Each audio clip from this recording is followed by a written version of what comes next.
Vamos abrir, portanto, as nossas Bíblias no livro do profeta Daniel, no capítulo 2. A partir do verso 1, assim nos diz o Senhor por meio da sua palavra.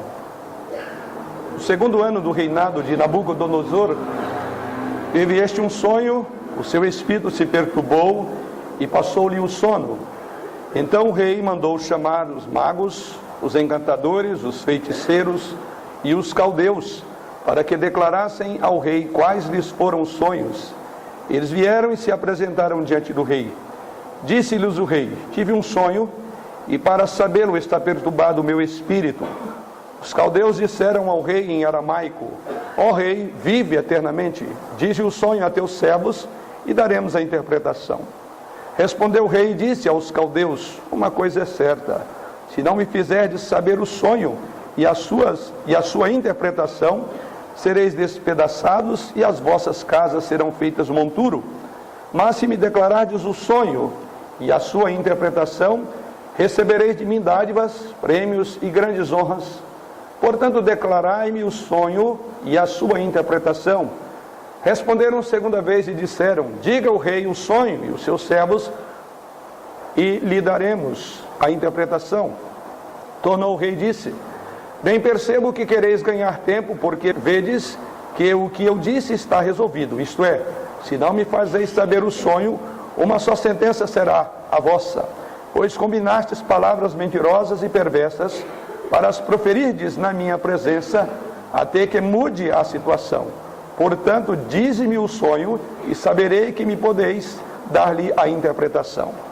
Responderam os caldeus na presença do rei e disseram: não há mortal sobre a terra que possa revelar o que o rei exige, pois jamais houve rei, por grande e poderoso que tivesse sido, que exigisse semelhante coisa de algum mago, encantador ou caldeu. A coisa que o rei exige é difícil, e ninguém há que possa revelar diante do rei, senão os deuses, e esses não moram com os homens. Então o rei muito se irou e enfureceu, e ordenou que matassem a todos os sábios da Babilônia. Saiu o decreto segundo o qual deviam ser mortos os sábios, e buscaram a Daniel e aos seus companheiros para que fossem mortos. Então Daniel falou, avisada e prudentemente, a Arioque, chefe da guarda do rei, que tinha saído para matar os sábios da Babilônia, e disse a Arioque, encarregado do rei: por que é tão severo o mandado do rei? Então Arioque explicou o caso a Daniel. Foi Daniel ter com o rei e lhe pediu: designasse o tempo e ele revelaria ao rei a interpretação. Então Daniel foi para casa e fez saber o caso a Ananias, Misael e Azarias, seus companheiros, para que pedissem misericórdia ao Deus dos céus sobre este mistério, a fim de que Daniel e seus companheiros não perecessem com o resto dos sábios da Babilônia. Então foi revelado o mistério a Daniel numa visão de noite. Daniel bendisse o Deus do céu. Disse Daniel: seja bendito o nome de Deus, de eternidade a eternidade, porque dele é a sabedoria e o poder. É ele quem muda o tempo e as estações, remove reis e estabelece reis. Ele dá sabedoria aos sábios e entendimento aos inteligentes. Ele revela o profundo e o escondido. Conhece o que está em trevas, e com ele mora a luz. A ti, ó Deus de meus pais, eu te rendo graças e te louvo, porque me deste sabedoria e poder, e agora me fizeste saber o que te pedimos, porque nos fizeste saber este caso do rei. Por isso Daniel foi ter com Arioque, ao qual o rei tinha constituído para exterminar os sábios da Babilônia. Entrou e lhe disse: não mates os sábios da Babilônia, introduze-me na presença do rei, e revelarei ao rei a interpretação. Então Arioque depressa introduziu Daniel na presença do rei, e lhe disse: achei um dentre os filhos dos cativos de Judá, o qual revelará ao rei a interpretação. Respondeu o rei e disse a Daniel, cujo nome era Beltesazar: podes tu fazer-me saber o que vi no sonho e a sua interpretação?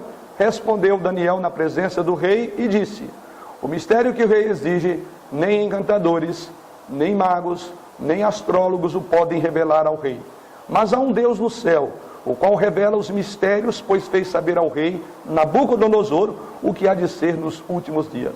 O teu sonho e as visões da tua cabeça, quando estavas no teu leito, são estas: estando tu, ó rei, no teu leito, surgiram-te pensamentos a respeito do que há de ser depois disso. Aquele, pois, que revela mistérios, te revelou o que há de ser. E a mim me foi revelado este mistério, não porque haja em mim mais sabedoria do que em todos os viventes, mas para que a interpretação se fizesse saber ao rei e para que entendesses as cogitações da tua mente. Tu, ó rei, estavas vendo, e eis aqui uma grande estátua. Esta que era imensa e de extraordinário esplendor estava em pé diante de ti, e a sua aparência era terrível. A cabeça era de fino ouro, o peito e os braços de prata, o ventre e os quadris de bronze, as pernas de ferro e os pés em parte de ferro e em parte de barro.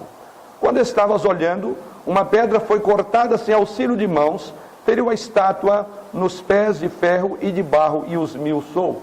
Então foi juntamente esmiuçado o ferro, o barro, o bronze, a prata e o ouro, os quais te fizeram como a palha das eiras no estio, e o vento os levou, e deles não se viram mais vestígios. Mas a pedra que feriu a estátua se tornou em grande montanha que encheu toda a terra. Este é o sonho, e também a sua interpretação, diremos ao rei. Tu, ó rei, rei de reis, a quem o Deus do céu conferiu o reino, o poder, a força e a glória, a cujas mãos foram entregues os filhos dos homens, onde quer que eles habitem, os animais do campo e as aves dos céus, para que dominasse sobre todos eles. Tu és a cabeça de ouro. Depois de ti se levantará outro rei, inferior ao teu, um reino inferior ao teu, e um terceiro reino de bronze, o qual terá domínio sobre toda a terra. O quarto reino será forte como o ferro, pois o ferro a tudo quebra e esmiuça, como o ferro quebra todas as coisas, assim ele fará em pedaços e esmiuçará. Quanto ao que viste dos pés e dos artelhos, em parte de barro, de oleiro, e em parte de ferro, será este um reino dividido. Contudo, haverá nele alguma coisa da firmeza do ferro, pois que viste o ferro misturado com o barro de lodo. Como os artelhos dos pés eram em parte de ferro e em parte de barro, assim por uma parte o reino será forte e por outra será frágil. Quanto ao que viste do ferro misturado com o barro de lodo, misturar-se-ão mediante casamento, mas não se ligarão um ao outro, assim como o ferro não se mistura com o barro. Mas nos dias destes reis, o Deus dos céus suscitará um reino que não será jamais destruído. Este reino não passará a outro povo, esmiuçará e consumirá todos estes reinos, mas ele mesmo subsistirá para sempre. Como viste que do monte foi cortada uma pedra sem auxílio de mãos, e ela esmiuçou o ferro, o bronze, o barro, a prata e o ouro, o grande Deus fez saber ao rei que há de ser futuramente. Certo é o sonho e fiel a sua interpretação. Então o rei Nabucodonosor se inclinou e se prostrou rosto em terra perante Daniel, e ordenou que ele fizesse oferta de manjares e suaves perfumes. Disse o rei a Daniel: certamente o vosso Deus é o Deus dos deuses, e o Senhor dos senhores, e o revelador de mistérios, pois pudeste revelar este mistério. Então o rei engrandeceu a Daniel, e lhe deu muitos e grandes presentes, e o pôs por governador de toda a província da Babilônia, como também o fez chefe supremo de todos os sábios da Babilônia. A pedido de Daniel, constituiu o rei a Sadraque, Mesaque e Abdênego sobre os negócios da província da Babilônia. Daniel, porém, permaneceu na corte do rei. Esta é a segunda de uma série de mensagens que, conforme formamos aos irmãos na última mensagem, e quero trazer rapidamente à memória, mais uma vez, a estrutura do livro e a razão pela qual vamos pensar sobre esse livro todo nas próximas mensagens. Na primeira parte, ou na primeira mensagem, comentamos o contexto do livro de Daniel. E naquela ocasião dissemos que o livro trata dos acontecimentos durante o exílio de Judá, o exílio babilônico. Jerusalém foi levada para a Babilônia, e sabemos que isso aconteceu como o castigo pelo pecado, pela rebelião da igreja, ou pela rebelião da tribo de Judá, com relação a Deus, a nação de Israel.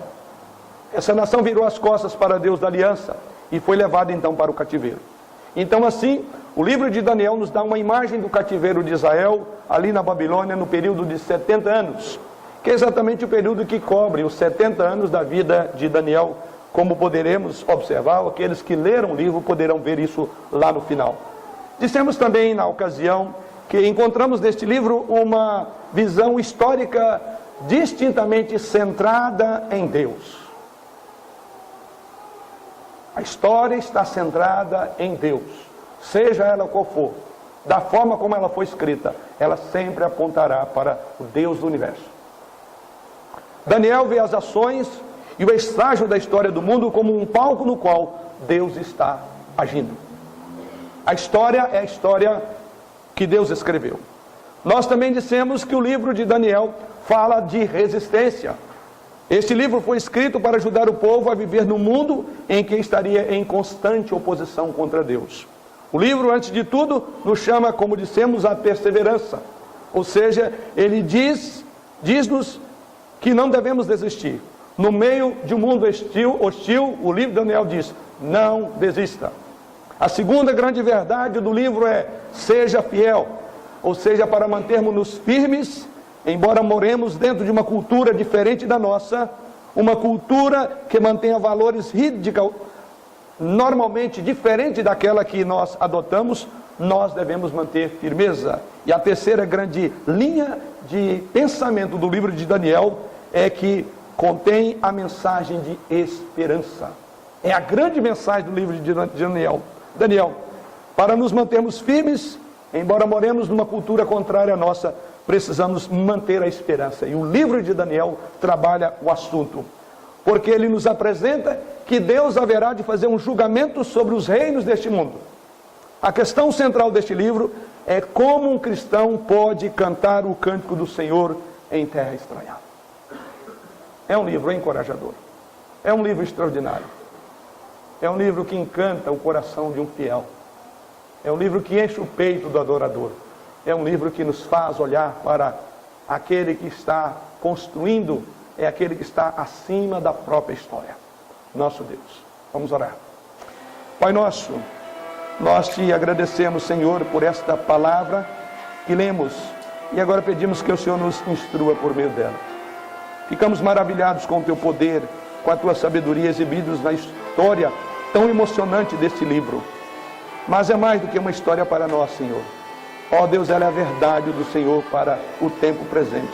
É a verdade para a tua igreja. Os eventos aqui registrados, ó Deus, são para a nossa edificação. Foram eventos inspirados pelo teu Santo Espírito e não apenas para nos emocionar ou para nos informar do modo como o Senhor trabalhou no passado, mas ele é para instruir-nos na vida cristã. Então, Deus, nos dê a tua graça para ouvir estas mensagens, pois pedimos estas coisas e fazemos essa oração em Cristo Jesus. Amém. Há muitos aspectos impressionantes sobre a passagem que temos diante de nós esta noite. Eu quero compartilhar com os irmãos alguns desses aspectos antes mesmo de olharmos para o texto propriamente dito. O que chamaríamos de linhas gerais, sempre oportuno para compreendermos o contexto de cada uma dessas narrativas. Os irmãos podem observar no versículo 4 do texto que li, que é dito assim: os caldeus disseram ao rei em aramaico. E aqui há uma curiosidade que eu quero colocar, e é impressionante quando vamos para o texto e analisá-lo. Pode passar desapercebido aos nossos olhos. Eu quero fazer uma chamada de atenção, aquilo que talvez uma leitura rápida não conseguiria enxergar. Mas exatamente no capítulo 2, versículo 4, diz que eles pronunciaram, ou eles falaram em aramaico. Os caldeus disseram ao rei em aramaico. Grave aí uma curiosidade no livro de Daniel. Porque embora é declarado que eles falaram em aramaico, mas essa declaração dos caldeus falando em aramaico aqui ao rei, quando olhamos o original, o texto na língua em que foi escrita, é um texto em hebraico. Curiosamente, no original, o capítulo 1 ele é escrito em hebraico até exatamente o versículo 4. No início do versículo 4. Quando o verso 4 diz que eles então falaram em aramaico, a partir daí, que começa aqui no capítulo 2, versículo 4, ele vai escrito em aramaico, para os irmãos terem uma ideia, até o capítulo 7, verso 28. Então, o livro de Daniel, temos uma parte em hebraico, a língua do judeu, e aramaico, que era a língua dos babilônios, que era a língua nacional, era a língua mundial. E lá no final, nós veremos então, a partir do versículo 28 do capítulo 7, o texto no original volta a ser escrito em hebraico. Em outras palavras, temos aí um espaço significativo de capítulos. A língua muda agora para o aramaico, no versículo de número 4 do texto, que era uma língua internacional nos dias de Daniel. Isso causou muita inquietação e especulação aos estudantes da Bíblia, aos comentaristas, aos exegetas. É curioso, quando olhamos o texto, por que muda? E não apenas o relatar do sonho, mas ele continua em aramaico até o capítulo 7. Qual o motivo? Existem muitas especulações, muitas inquietações para os exegetas, os estudiosos da Bíblia. Por que ele mudaria somente lá, no capítulo, praticamente o capítulo 8? Ou seja, o que nós olhamos, na verdade, é que os últimos capítulos de Daniel, ou seja, a partir do capítulo 8, até o capítulo 12, ele volta a ser escrito em hebraico novamente. Mas, curiosamente, a seção do livro, e agora está aí uma curiosidade, e dentro das especulações, inquietações dos exegetas, a curiosidade é que exatamente aí, a partir do versículo 4 do capítulo 2, até o versículo 28 do capítulo 7, se você estudar, e você vai perceber isso, se não percebeu, você deve voltar a ler esse livro e observe lá. Curiosamente, essa seção do livro, que está escrita em aramaico, trata dos propósitos de Deus para a história universal. A história em relação à ascensão e declínio de todos os impérios que o mundo viu, ou que veria, na perspectiva de Daniel. E assim teria estritamente envolvido assuntos interessantes, não apenas para os filhos de Israel na Babilônia, mas o assunto desses capítulos é para o mundo inteiro ouvir. E ele foi escrito numa língua que era conhecida do mundo inteiro, e não só o hebraico, não só a língua do judeu. Todos aqueles, ou seja, que Deus é o Senhor não só da história de Israel, mas Deus é o Senhor da história do mundo inteiro, para que o mundo inteiro soubesse, para que todos os impérios pelos quais o mundo haveria de passar, conhecesse a profecia. Isso então é curioso. De qualquer forma, então os capítulos 1 e depois do capítulo 8 a 12 falam em hebraico, ou seja, focalizam o significado do que acontece nos capítulos 2 a 7. Ou seja, é escrito em hebraico no início e no final, para o judeu entender que Deus estava no controle da história. E essa história não se limitava a Israel. A história é a história mundial. Por isso que é maravilhoso estudar o livro de Daniel. Você está dentro desse texto. Você e eu estamos dentro da visão que Deus deu a este homem chamado Nabucodonosor, neste sonho que vamos estudar e pensar nele esta noite. Irmãos, a grande mensagem então do capítulo, fechamos aí um parêntese de um aspecto curioso, embora importante, até para o entendimento e o ensino deste livro, mas a grande mensagem do capítulo 2 de Daniel é muito clara. E a mensagem é exatamente essa, que mesmo no meio da ascensão e queda dos vários impérios mundiais e dos reinados bons e maus, dos governantes bons e maus, em bons e maus momentos da história, Deus estabelecerá o seu reino que é eterno. Ele crescerá e por fim Deus triunfará sobre toda a terra, na vida de todos os homens e mulheres comuns. Então eu quero, a partir dessa ideia central do capítulo 2, descer alguns pontos que podemos aprender. Nossa visão nesta noite é exatamente o sonho de Nabucodonosor. E vamos considerar sob 3 perspectivas. A primeira delas é a inquietação do coração de quem não conhece a paz de Deus. É exatamente isso que o texto nos apresenta no início da narrativa. Há uma profunda inquietação deste homem porque ele não conhecia nem tinha a paz do Senhor. Como podemos enxergar isso? Você, olhando para o texto sagrado, perceberá que nos primeiros 13 versículos que lemos aos irmãos, você vê exatamente isso. Nesses 13 versículos, o que encontramos aqui é que há uma crise no tribunal. Quando Nabucodonosor não pode obter resposta de algo que angustiava o seu coração na calada da noite. Então ele decide simplesmente matar todos os sábios se eles não lhes revelasse tanto o sonho como o significado. Nessa passagem então vemos a inquietação de um coração que não conhece e que não tem a paz de Deus.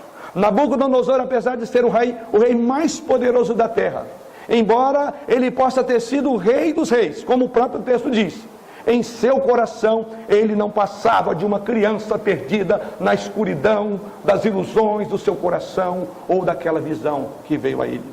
As suas ações mostram exatamente isso. Nabucodonosor não se lembra do sonho. Por isso que os magos dizem, mas nunca alguém fez esse pedido para revelar o sonho para depois a explicação. É comum ao rei os magos tentarem explicar o sonho, mas como tu queres, não pode, rei. É curioso isso no texto. Ou seja, Nabucodonosor não lembrava nem do sonho, ou ele não conseguia de lembrar dele de uma forma clara.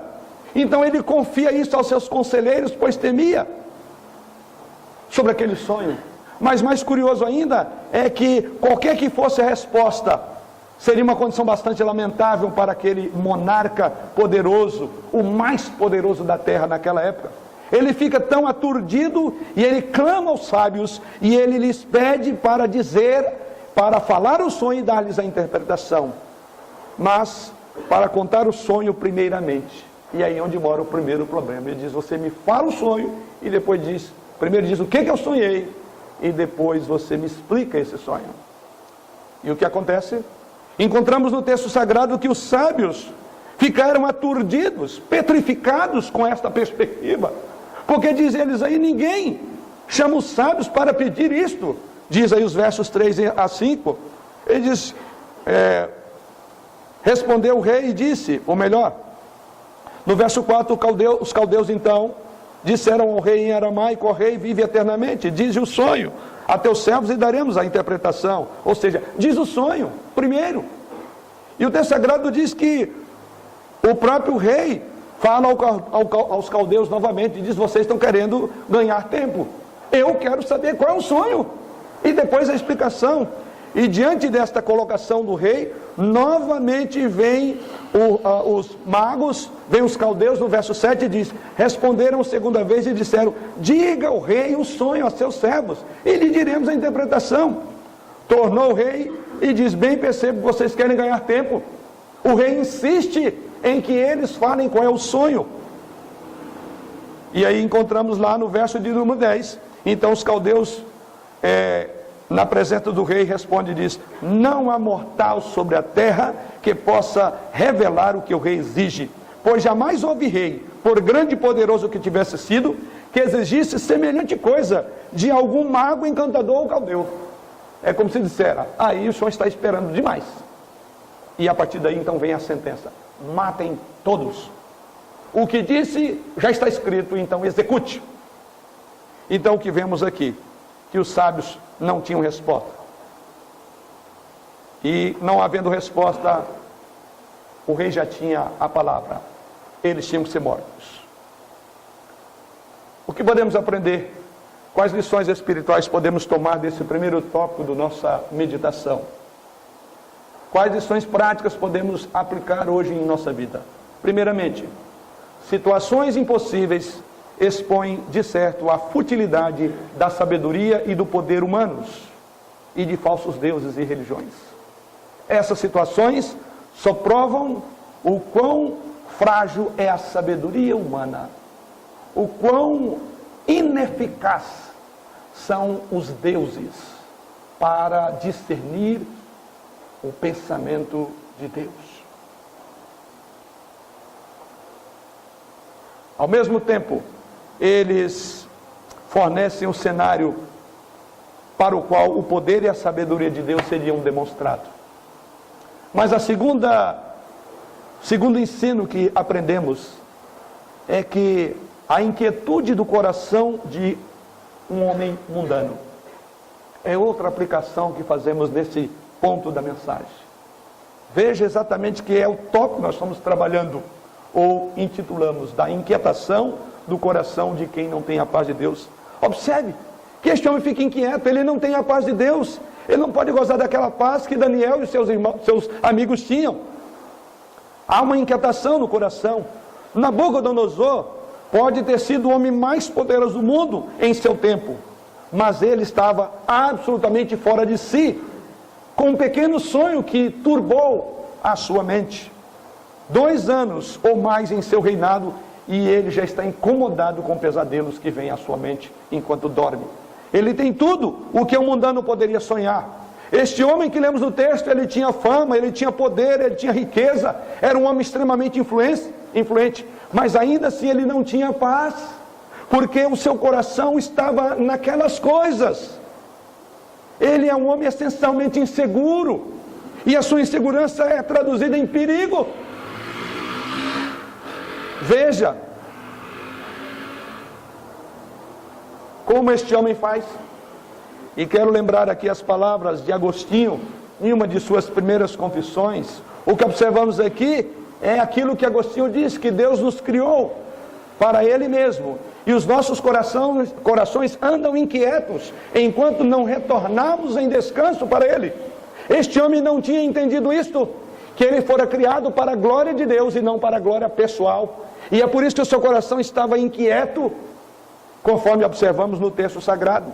Embora Nabucodonosor tinha tudo o que o mundo poderia oferecer, o seu coração estava no mundo, e ele não conseguia encontrar a paz. Ele não é apenas um homem inseguro, ele é um homem hostil, ele está irado, diz o texto, ele está frustrado, e ele, com a sua frustração, procura então descontar, matando aqueles que não tinham como explicar o seu sonho. Para nós hoje, queridos, veja, encontramos paz nesta vida somente em Jesus Cristo. Só Ele que pode nos dar paz com Deus, como diz Paulo em Romanos capítulo 3, em Romanos capítulo 5. Nabucodonosor não conhecia aquela paz que só Deus pode dar. De fato, foi Lutero quem nos lembrou que é devido à perversidade dos homens que eles buscam paz em primeiro lugar e só então a justiça.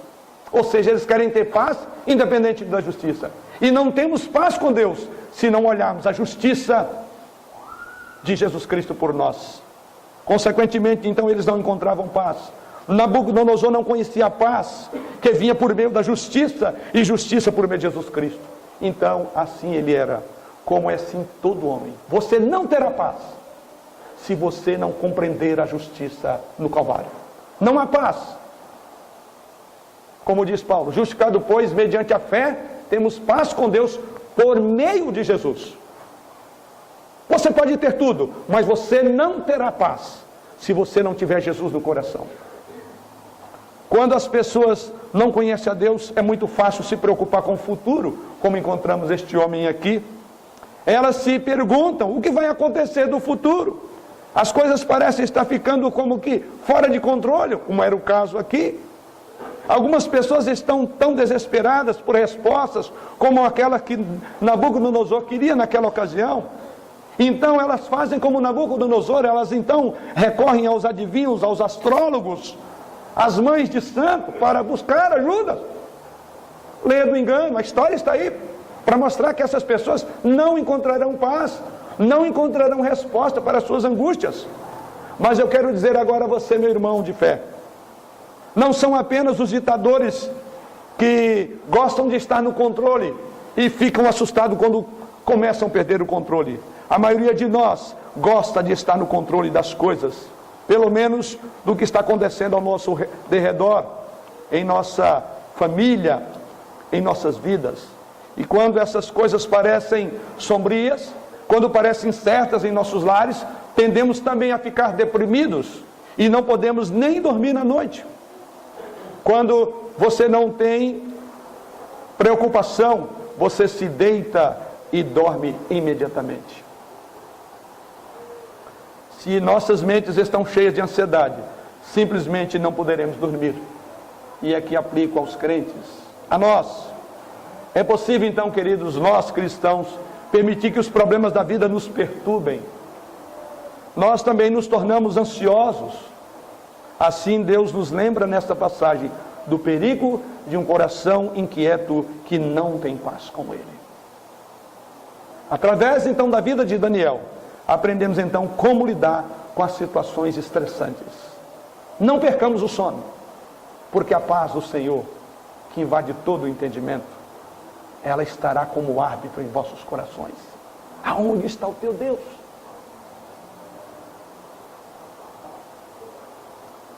E a última aplicação desse tópico é que vemos que Deus usa inclusive a própria ira desse homem, Nabucodonosor, contra os próprios sábios para provocar uma circunstância na qual ele levantaria e seria promovido naquela corte, e o homem dele, Daniel.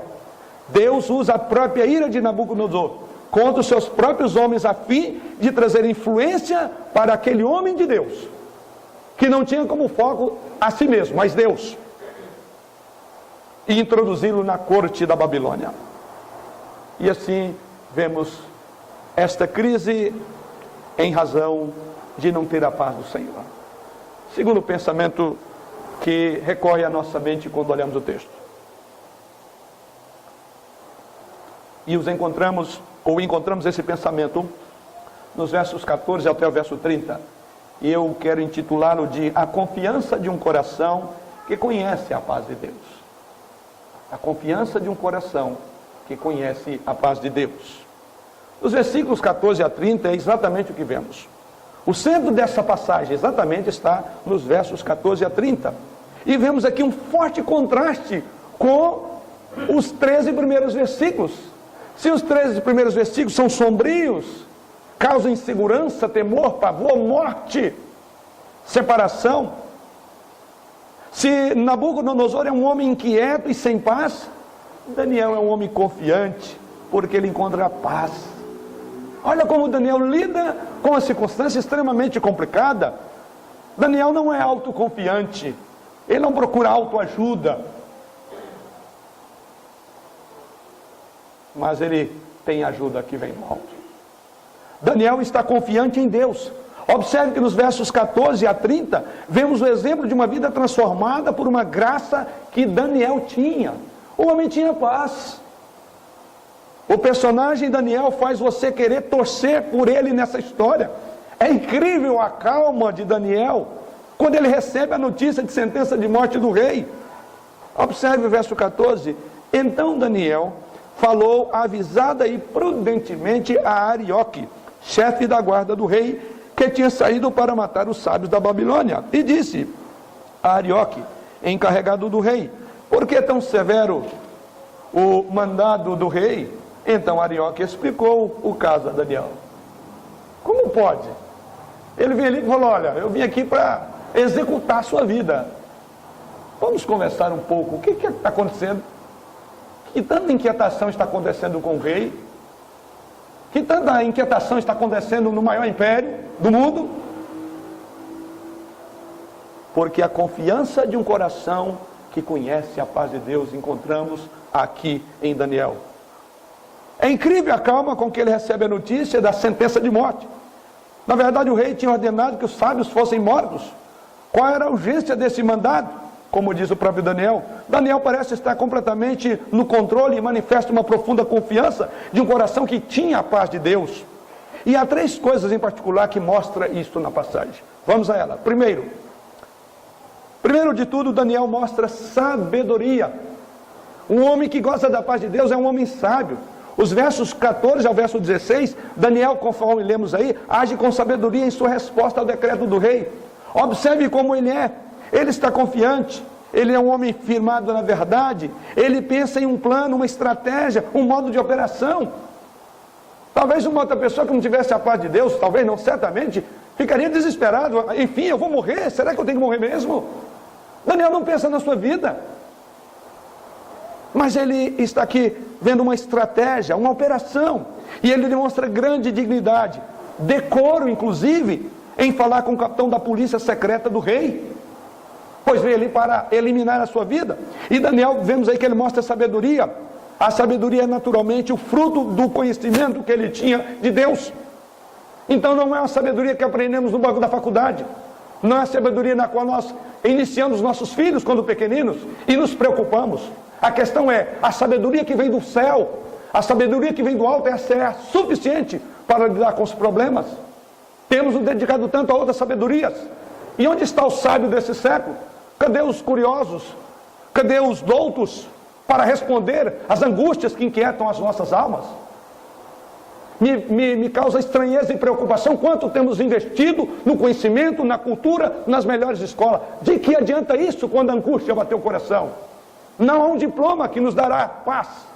Mas este homem tinha sabedoria que vinha de Deus. A sabedoria como tal vem necessariamente não através de uma idade avançada, porque observamos aqui ele era novo, e no caso de Daniel a sabedoria veio como um homem que era muito jovem. Talvez você diga, era importante que ele fosse um homem já avançado em idade para ter sabedoria. Geralmente nós ligamos a sabedoria, ou a adquirida sabedoria, com um número X de idade. É a pressuposição natural. Mas é triste dizer que tem gente que vive e está com cabelo branco e não é sábio. Aqui tem um homem que não tinha aquilo que era esperado de qualquer pessoa madura. Ele não era um homem maduro, ele não tinha experiência de vida, mas tinha uma profunda experiência com Deus. É a sabedoria de Daniel. E ele vivia e ele agia em sabedoria. Em segundo lugar, como podemos ver essa paz que esse homem tinha? Em segundo lugar, observamos então na sequência que os versos 17 até o verso 19, você observa que Daniel é um homem de oração. Ele é um homem de oração. Daniel não é apenas um homem de sabedoria, como vemos nos versos anteriores, mas a partir do verso 17, revela-se um homem de oração. E observe que o que é descrito aí nos versos 17, é que depois de aproximar do rei, de pedir ao rei que desse um tempo para ele trazer a resposta, para falar qual era o sonho e qual era a resposta, ou a interpretação, imediatamente ele volta para os seus amigos, e observa que ele encontra aí Ananias, Misael e Azarias, e ele diz aos seus irmãos ali, vamos ter uma reunião de oração. As coisas estão complicadas no reino. O nosso pescoço de todos os sábios e até os encantadores do reino está na forca, na guilhotina. Então ele diz, vamos orar. Oremos para que Deus revele a sua compaixão, a sua misericórdia. Vamos orar para que Deus revele a nós. Assim Daniel, não por interesse próprio, mas para ele vê aqui uma oportunidade para glorificar a Deus. Se os irmãos observarem, é exatamente isso que acontece. Quando ele ouve a resposta, a ênfase é, louvado seja o Senhor. A oração não é algo opcional, irmãos. A oração é essencial na vida. É a respiração da nossa alma. É o sangue que corre na nossa veia. Sem isso não vivemos. Isso encontramos aqui. Como igreja precisamos perceber que orar, estarmos juntos é vital. Ao encararmos todos os desafios diante de nós, devemos nos aproximar de Deus em oração. Se você considerar, por exemplo, Paulo ali na sua segunda carta aos Coríntios, abra comigo aí, no capítulo 1, versos 9 a 11, observe que Paulo está expondo aqui algo extremamente dramático na vida dele. E assim, em 2 Coríntios, capítulo 2, ou capítulo 1 mesmo, você encontrará a seguinte colocação de Paulo nos versos 9 a 11. 2 Coríntios 1, de 9 a 11. Contudo, já em nós mesmos tivemos a sentença de morte, para que não confiemos em nós, e sim no Deus que ressuscita os mortos, o qual nos livrou e livrará de tão grande morte, em quem temos esperado que ainda continuará a livrar-nos, ajudando-nos também vós, com as vossas orações a nosso favor, para que por muitos sejam dadas graças ao nosso respeito, pelo benefício que nos foi concedido por meio de muitos. Observe, Paulo fala de livrar de grande morte. Paulo, ele tem a expectativa, ele tem a sabedoria de que Deus faria isso. Mas ele diz, ajudem-nos também, vós, verso de número com o quê? Com as orações. Nós precisamos de sabedoria, e essa sabedoria vem do Senhor. Isso significa que você e eu temos que ter Bíblia na mão. A sabedoria para lidar com todos os problemas é a Bíblia. A Bíblia tem resposta. Não foi por acaso que eu defini no meu ministério, dentro de tantos assuntos que envolvem um pastorado, lidar com aconselhamento bíblico. A vida de uma igreja está na Bíblia. A vida nossa, o aconselhamento. A Bíblia tem respostas para tudo. E em segundo lugar, conforme o curso que temos ministrado aqui nas quintas-feiras, o caminho de Deus é o caminho da... Vou permitir os irmãos falarem, aqueles que fazem o curso. A oração, a palavra e o Espírito. É o caminho de Deus. Você quer ter vida feliz, você precisa de andar no caminho de Deus. E aqui o que vemos? Um homem buscando sabedoria da palavra. Um homem buscando oração. Foi exatamente isso que Daniel fez. Aqui é exatamente o que Paulo também faz. Em terceiro aspecto deste tópico ainda, eu quero pensar e olhar com os irmãos o verso 19. E então no verso 19, voltando ao nosso texto, diz-nos, então foi revelado o mistério a Daniel numa visão de noite. Daniel bendisse o Deus do céu. Em terceiro lugar, um homem que goza a paz do Senhor. É um homem inteligente, de sabedoria bíblica. É um homem que tem oração. E observamos aqui, é um homem que está pronto a louvar e adorar o Senhor. A sabedoria, a oração nos leva a adorar. Veja, Daniel, em resposta de Deus, levantada pelo o grande louvor, agora, ele responde. E o texto sagrado diz exatamente, então foi revelado o mistério a Daniel numa visão de noite. E o que Daniel fez? Daniel bendisse o Deus do céu. Por isso que a oração é um meio de bendizermos a Deus pela solução que Ele dá aos nossos problemas. Antes de corrermos apressadamente para ver a solução que vimos na oração, porque Deus nos manifestou através da palavra, dos acontecimentos da oração, então você fala, aqui é o caminho, não é este. E o que é que você faz? Eu então vou viver este caminho, vou fazer. Não, Daniel, peraí, eu vou louvar, Senhor, louvado seja o teu nome. É maravilhoso o teu entendimento. Ele diz como Paulo diz lá em Romanos, depois de expor toda aquela doutrina, profundidade da riqueza, tanto da sabedoria como do conhecimento. Quem deu sabedoria a ele? Porque a oração é ato de adoração de quem é Deus. A resposta veio do trono, não foi da sabedoria humana. Então ele volta-se para Deus e diz, obrigado Senhor, louvado seja o teu nome, honrado seja pelo que tu és, porque o Senhor revelou este sonho, o Senhor explicou tudo. Então a oração é um instrumento poderosíssimo para você louvar ao Senhor, magnificar pelo que Ele é, não pelo que Ele faz, mas pelo que Ele é. E Daniel está dizendo, eu te louvo pelo que tu és. Quando eu olho aquilo que tu farás, que está na revelação, já encontro motivo para me alegrar, porque é extraordinário o que o Senhor fará das nações. E aí vai vir um sonho, que será o nosso último ponto e tempo nesta mensagem desta noite. Então ele ora, depois ele louva a Deus. Agora você pode dizer, talvez, mas Daniel, observe o que você vai ter que dizer. É claro que ele deu graças. Ele entendeu a resposta de Deus.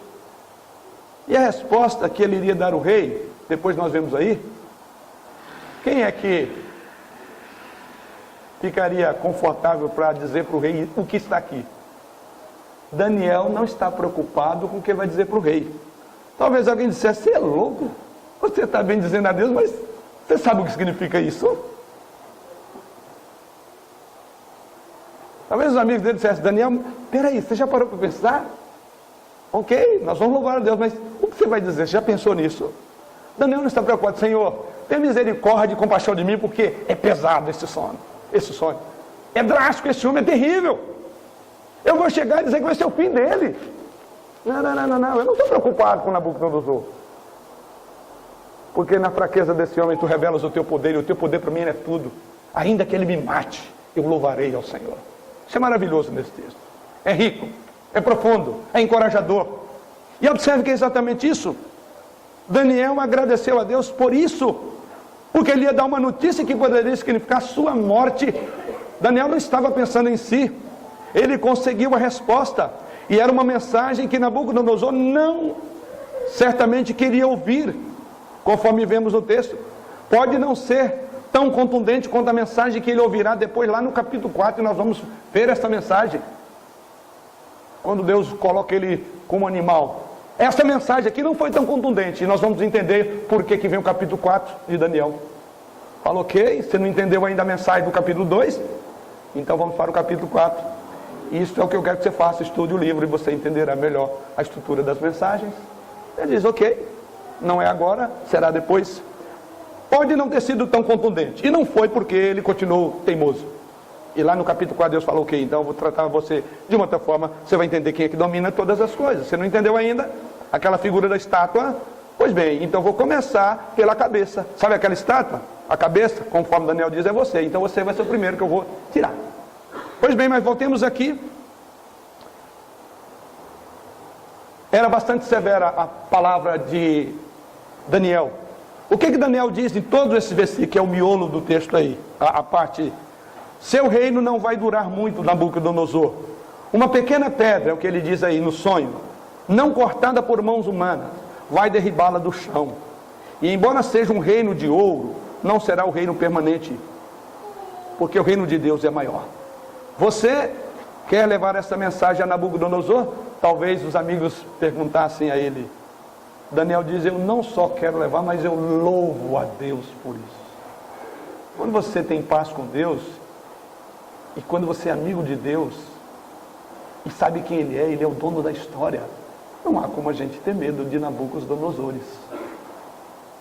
Não há como ter medo das imoralidades que têm se levantado nesse país. A gente morre feliz, porque nós estamos na mão daquele que tem a mão do mais poderoso e de vasto rei de uma terra. É isso que Daniel faz. E em particular, em sua adoração, veja os versículos 20, 21 e 23. Veja que ele adora, ele louva a Deus pela eterna sabedoria, ele louva a Deus aí nos versículos pelo poder de Deus, ele louva a Deus que está no controle da história. É isso que ele diz inclusive no verso de número 21, quando ele diz lá, é ele quem muda o tempo e as estações, remove reis, estabelece reis, ele dá sabedoria aos sábios e entendimento aos inteligentes. É gostoso quando você começa a pensar em Deus como de fato quem Ele é. Enche o teu peito, você se alegra com isto, porque você é filho dEle, está na mão dEle. É aquele que diz, agindo eu, quem impedirá? Quem não quer ser amigo dEle? Quem não se sente feliz e alegre, independentemente do que acontecerá depois?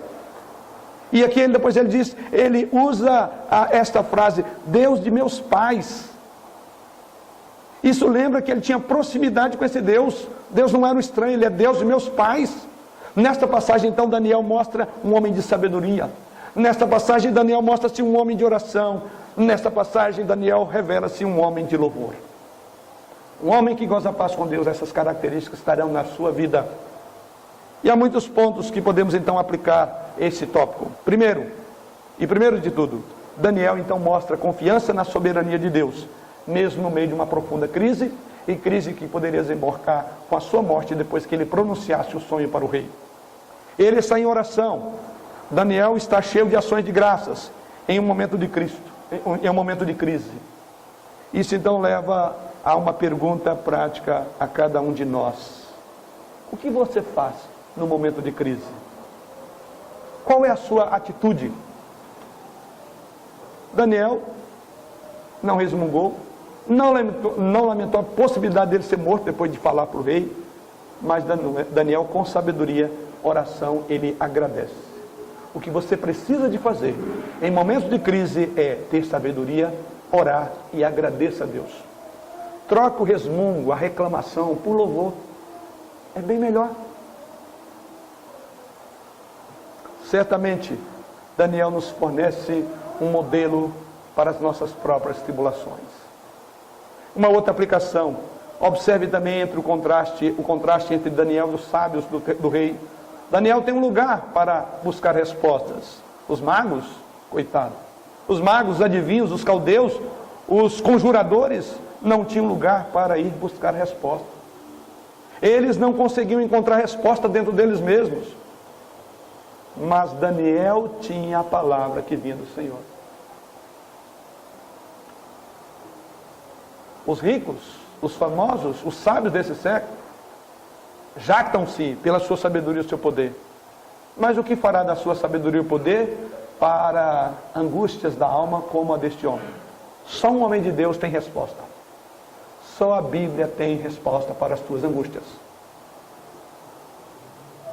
E mais uma vez eu amo esse trabalho de aconselhamento. Quando eu vejo vida sendo transformada diante dos meus olhos, não porque quem está de cá está falando, mas o poder que a palavra tem de abrir o entendimento das pessoas. Note também que Daniel, o rei instintivamente sente isso mais tarde. Veja que Daniel é um homem que pode ser confiável. O rei não pode confiar nos seus próprios conselheiros. Por quê? Porque o rei sabia que os seus conselheiros haveriam de falar aquilo que ele queria. Aquilo que a gente chama de bajulação. Ou eu falo, vocês são todos bajuladores, sabe por quê? Vocês falam o que eu quero ouvir. Mas isso é mentira, é bajulação. Já Daniel não se importa com o que o rei pensa. Isso significa que você não tem que ser bajuladores. O mais poderoso que homens nos aproxime de nós. Não temos que bajular, não temos que fazer um meio termo com uma geração corrompida e perversa. O nosso papel biblicamente é resplandecer como luzeiros no mundo. Então não temos negociação. O homossexualismo será pecado, independentemente de quem o defenda. Adultério é pecado, independentemente do modo como as pessoas estão lidando com esse assunto. Não vamos ficar de bem com ninguém, sob pena de ficarmos mal com aquele que domina todas as coisas. Daniel entende isso. Ele não era um bajulador a mais do rei. Ele não era um homem que estava de acordo com o senso comum da sua época. Mas veja a importância de ter pessoas que têm posicionamento em horas de crise. O próprio rei não confiava naqueles que falavam o que ele queria. Certamente o que Daniel falou era pesado. Como alguém diz, como nós dizemos, a verdade dói, mas ela transforma, ela modifica, ela liberta. E este homem estava atrás disso. Então Daniel não vai bajular. Não devemos então importar com aquilo que o mundo pensa. Não devemos nos importar com aquilo que é chamado de senso comum. Nós seremos contra, se claramente observarmos que a Bíblia é contra. Porque maior valor você terá em ser honesto do que mentir. Porque o mundo está cheio de pessoas que gostam de falar aquilo que o outro quer ouvir. Então Daniel, por outro lugar, observe que nesse evento ele está preparado para ser mais fiel quando ele for lançado na fornalha. Fidelidade. Nabucodonosor admira. E assim ele se humilha diante daquilo que ele ouve. Mas por fim, o último ponto a pensar é que o reino de Deus prevalecerá sobre todos os reinos. O que disse inicialmente que é a parte central deste capítulo. O reino de Deus prevalecerá sobre todos os reinos. Observe exatamente isso que acontece aí nos versículos 31 até o final. Até o versículo 49. Vemos então a palavra de proclamação de Daniel. A sua revelação da soberania de Deus no curso da história. Tanto do presente como do futuro. Aqui a mensagem de Daniel, que ele dá ao relato do sonho de Nabucodonosor, é que o reino de Deus prevalecerá sobre todos os reinos. Daniel revela o significado no verso de número 30. Ele inclusive mostra-se humilde. Ele diz, não é porque eu sou melhor não, rei, mas Deus é quem colocou isto. Observe também o verso 31. Nabucodonosor colocado aí no verso 31, tu, ó rei, estavas vendo. É curioso o modo como ele diz, você estava procurando isto. Essa frase é uma frase humilhante para Nabucodonosor, o homem mais potente daquela terra. E nesse caso ele diz, você é um espectador, rei. aquilo que você não enxergou, eu vou te falar, em nome de Deus. Falar para um homem como este que você não enxerga nada, era humilhante para Nabucodonosor. Deus é quem está no controle da história. É isso que ele diz ao rei. Tudo que Nabucodonosor pode fazer é olhar para ele e não dar ordens, porque Deus estava no controle da história. Veja o que Daniel descreve quanto aos impérios. E aqui, certamente, teríamos, se fôssemos entrar aqui nas implicações, teríamos inúmeros sermões só sobre isso. Mas eu quero resumir todo esse sonho na perspectiva que vai acompanhar o livro de Daniel. E essa perspectiva chega hoje, sobre essas imagens. Veja o que Daniel descreve. Ele descreve então 4 impérios. O primeiro, o grande império de Nabucodonosor, foi o império babilônico, na imagem dessa estátua. Então, vem o império Medo-Persa. Então, depois vem o império de Alexandre o Grande na Grécia. E finalmente o império de Roma. Mas é o reino de Deus na forma daquela rocha, sem cortes, que não tinha mão humana, que não foi feita por mãos humanas, que haveria de governar sobre todas elas. Em outras palavras, em contraste com os impérios mundanos, do dia de Daniel até o presente tempo, este império não será feito por mãos humanas. Assim como os passos do altar de Deus, que é constituído de pedras brutas, assim o reino de Deus haverá de governar sobre todos os reinos deste mundo. Deus governa sobre o reino dos reinos, porque o reino dele nunca terá fim. Tudo isso está. Isso vai acompanhar a partir de Daniel e vai chegar lá em Apocalipse. Então é muito vasto o que é colocado aqui. Há um apontamento para o final da era. O apontamento do final da nossa história é que esta pedra que não foi trabalhada nem tirada por mão humana destruirá o ouro, a prata, tudo.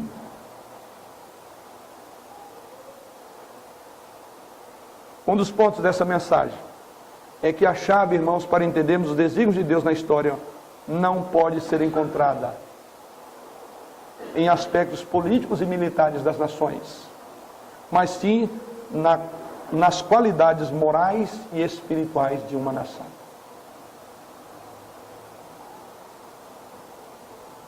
Em resposta a esta interpretação do sonho, observe o que acontece. Diz os versos 46 em diante, que Nabucodonosor cai com o rosto em terra. Ele está impressionado e ele então exalta Daniel, ele lhe dá influência, mas ele não se converte. Então você vai entender o capítulo 4. Ele está surpreso, ele está espantado com o que Deus diz, mas ele não mudou em seu coração. Ele ainda está endurecido, ele não segue o único Deus verdadeiro. Acontece com este homem aquilo que Jesus Cristo diz, que ele foi obliterado, a cegueira. O pecado faz isso. Diante de evidências tão poderosas e contundentes, se o Espírito Santo não abrir o coração e dá aquela paz, este homem não é capaz. Isto nos remete a um grande tema das Escrituras, a soberania de Deus na salvação de pecadores como eu e você. Há 2 palavras de conforto para concluirmos, que podemos aprender com esta visão, e que é colocada diante de nós quando lemos essa palavra nesta noite. A primeira palavra é: nós já pertencemos a este reino. Nós já fazemos parte desse reino. Isso significa que a nossa lealdade deve ser a este reino. Não temos outro. Você e eu fazemos parte desse reino. Você que foi lavado e purificado pelo sangue precioso de Jesus Cristo, saiba disso. Isso é confortante. É maravilhoso. É maravilhoso fazer parte de um reino que não terá fim. É maravilhoso fazer parte de um reino que domina sobre todos os reinos. Se por um lado vivemos em um país onde não somos abertamente perseguidos, por outro lado temos sido atraídos pelo sistema de valores e pela visão de um mundo, de uma cultura que nos rodeia, que passará em breve. Portanto, então devemos permanecer firmes, o grande tema do livro, ou um dos grandes temas, e mostrar a nossa lealdade diante dos reinos do mundo, porque todos os reinos haverão de ajoelhar diante daquele a quem nós já ajoelhamos, ou para quem já ajoelhamos. Em segundo lugar, Aprendemos que o povo de Deus tem a certeza da palavra de Deus e que o seu reino acabará triunfando. Ou seja, somos mais do que vencedores por meio daquele que nos amou. Nos unimos a Paulo e afirmamos de fato, somos mais do que vencedores. Pense no grande encorajamento para os amigos de Daniel, quando ouviram a interpretação daquele sonho, que originalmente foi dada a Nabucodonosor. A interpretação que eles ouviram é que o reino de Deus, apesar de Israel estar em cativeiro, embora ainda não existisse aquela nação ali, ainda assim o reino de Deus destruiria os reinos dos mundos e acabaria prevalecendo. É um grande conforto. Isso faz com que o indivíduo mais covarde, mais simples, se levante como um gigante e de frente contra o mal, esteja pronto para morrer, como muitos que viveram de nós morreram, porque tinha isso em mente, enchia o coração e o peito deles. E algo tem enchido cada dia o meu coração e o meu peito, na perspectiva dos problemas graves que a cada dia vamos enfrentar. Sim, irmãos, ao terminarmos, eu gostaria que você olhasse muito breve, e eu quero fazer uma ligação aqui com o texto bíblico. Veja o que é dito no Salmo 1, verso 4. Salmo de Davi. Salmo 1, verso 4. Eu quero que você olhe neste capítulo, ou neste versículo, e olhando ele da perspectiva do que vemos no segundo livro de Daniel, conforme acabamos de meditar nesta noite. E observe o que o salmista afirma no verso de número 4 deste salmo.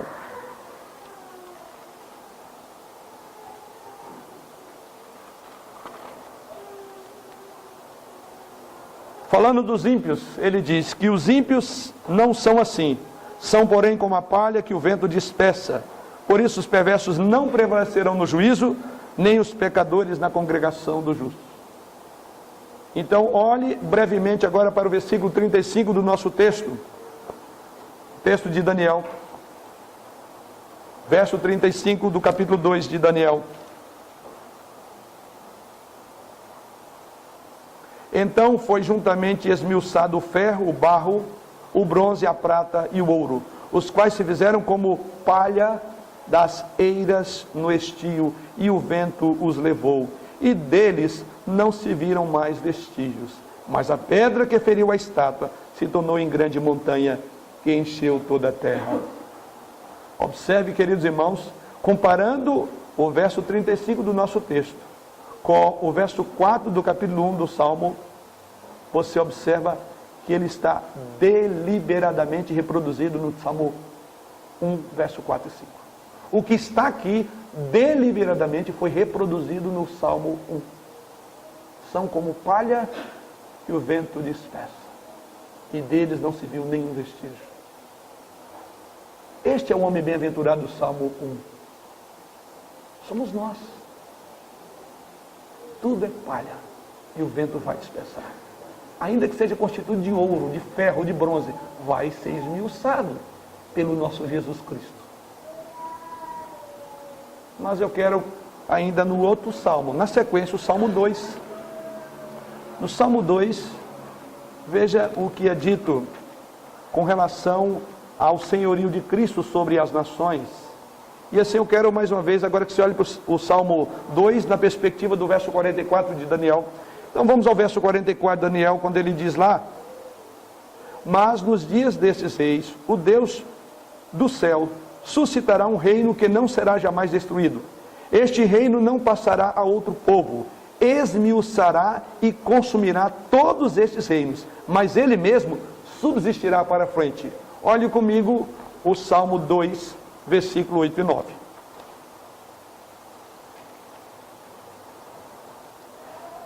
Pede-me e eu te darei as nações por herança, e as extremidades da terra por tua possessão. Com vara de ferro as regerás, e as despedaçarás como um vaso de oleiro. Deliberadamente, esse salmo é um salmo messiânico, já tive a oportunidade de meditar com os irmãos. E deliberadamente, o salmista fala do cetro. E quem é que pega o cetro? Jesus Cristo. E lá no verso 44 é dito que teria um que viria julgar.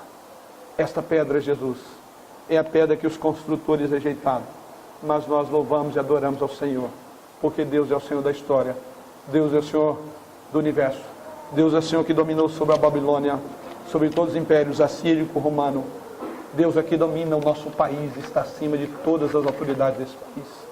Que isso nos conforte e nos encoraje para olharmos um pouco mais a vida deste homem no capítulo 3. Amém.